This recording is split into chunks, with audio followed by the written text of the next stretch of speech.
Salutations, people of the internet, Matt and also Matt here from Hydro Gaming, and welcome to episode 1 of Knightwatch Journey, a series where we as a community create our very own single-player RPG video game using the power of the Unreal Engine.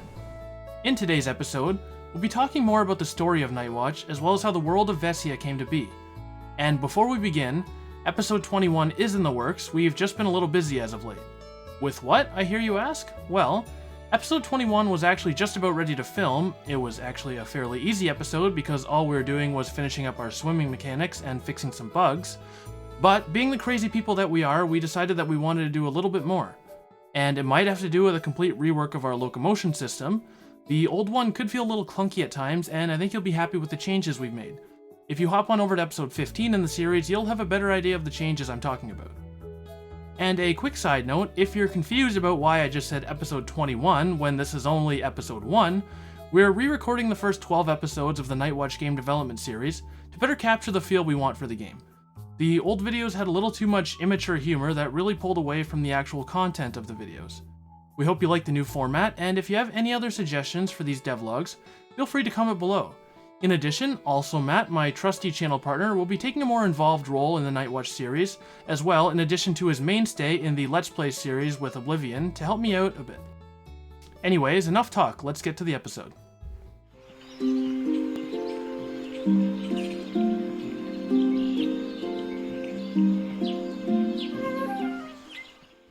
So, welcome back to the channel. I'm so glad to have you join us for the next episode in our game development journey. Let's start with the world Knightwatch is set in. Knightwatch takes place in the world of Vesia. Vesia is a vast land that spans multiple biomes housing many kingdoms and villages. It is rife with magnificent vistas, but is as dangerous as it is beautiful. From wearing factions and bandits, to bloodthirsty undead creatures, traveling through these untamed lands is not for the faint of heart. Wars wage between holds, with leaders who fight for control over artifacts of the old gods. Ancient tools that are said to grant unlimited power to those who wield them. Tools that could cause the downfall of entire civilizations, should they fall into the wrong hands. However, Vesia wasn't always this way. There was a time when the people of the land lived in harmony with one another. Trading caravans shuttled goods between holds, and rulers worked together for the good of their people. This was until the Revelation of Seda.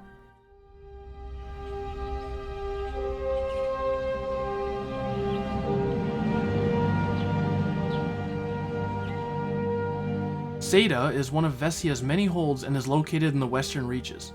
It also houses the College of Seda, a place of learning where the weavers are created, something we'll cover a little bit later. Until recently, it was considered to be one of Vesia's greatest landmarks in the realm of commerce, development, and technology. It was once a small mining town made up of mostly farmers, smiths, and, naturally, miners.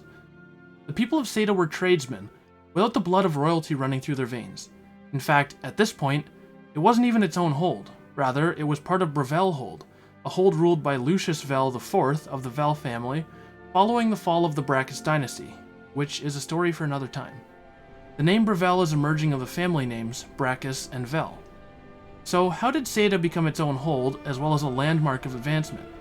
Well, as I said before, it began with the revelation at Seda. The Seda Mine was the source of work for most of the townsfolk.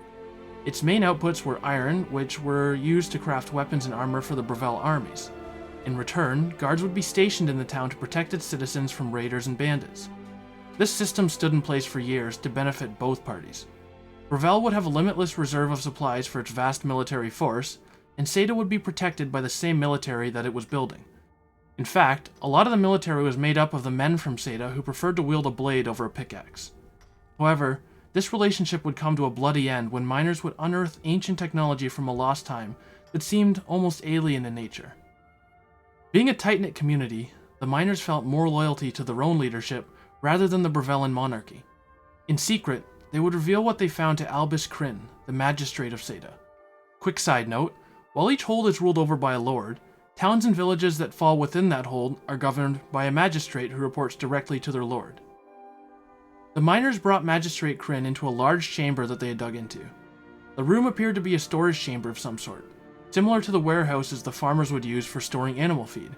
It was full of large steel canisters adorned with symbols that the miners thought to be tapestries from a lost civilization, designed by the greatest artists of a lost age.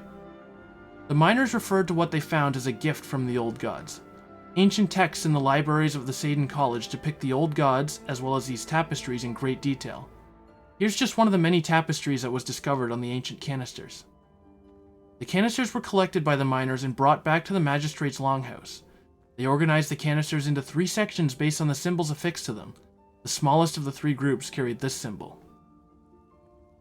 Kryn, rather than notifying the Lord of Brevel, Lucius Vel IV, decided this discovery belonged to the people of Seda, and would not become another wasted resource to line the pockets of the monarchy. Being a man of the people, he would use this discovery to help his own. The problem was the magistrate didn't know what it was or how to use it, and he began to divert workers to the study of these mysterious and ancient canisters. With more and more commotion surrounding the magistrate's longhouse with each passing day, to no one's surprise, the Brevellan guards eventually took notice and notified Lord Vel about the discovery that had been made. Equally enraged at the deception and curious about the discovery, that very night Lord Vel personally paid a visit to Seda.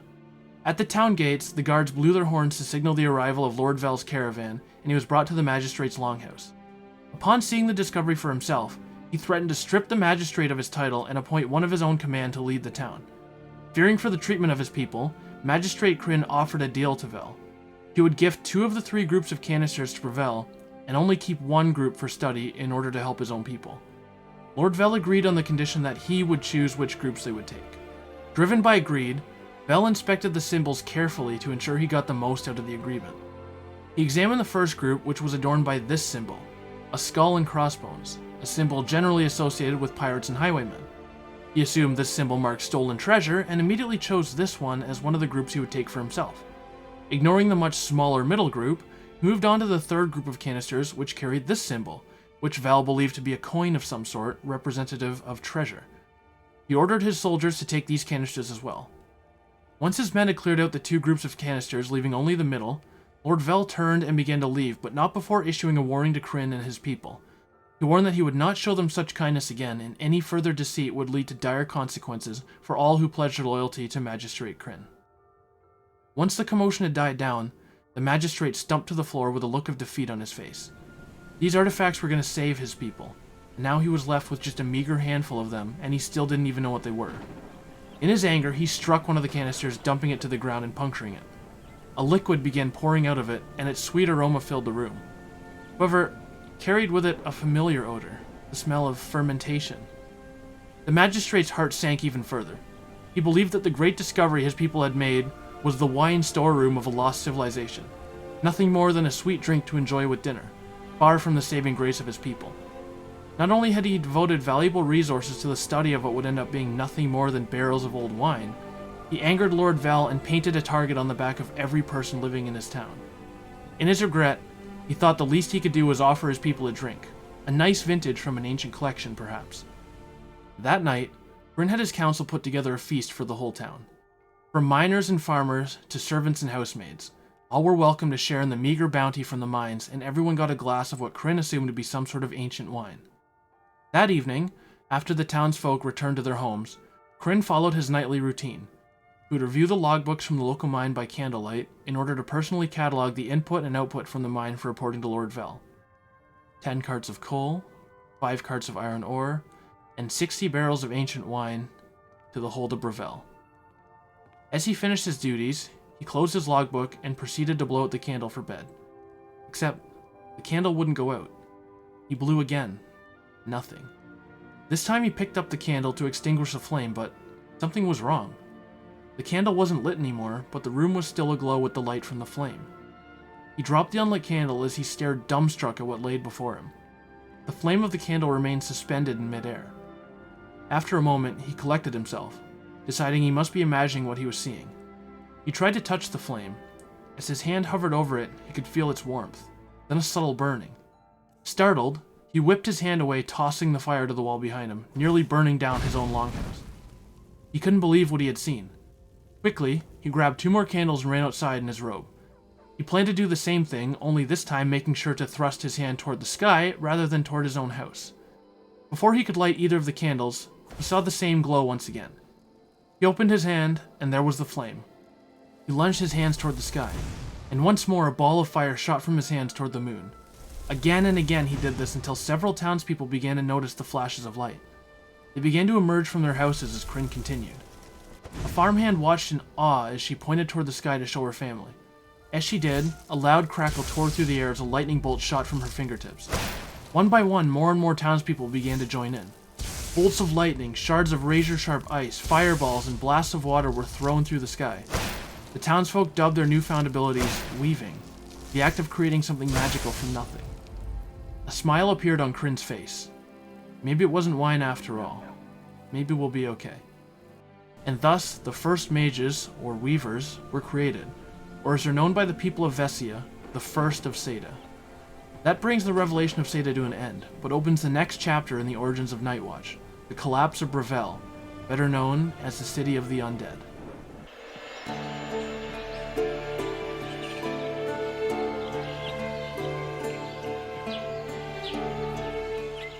We really hope you enjoyed part 1 of episode 1 covering the origins of Vesia and the lore of Knightwatch. To avoid making this video too long, we decided to break it up into multiple parts. The voiceover for this video ended up being over an hour long, and we thought it would be best to split it into sections. In the next part, which will be uploaded in the next few days, we'll continue the story of Knightwatch as we cover the fall of Brevel, the City of the Undead, and the rise of Vesia. Until then, we hope you'll check out our other episodes in our devlog series.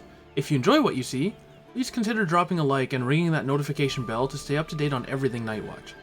Thanks so much for watching, and we'll catch you in the next episode.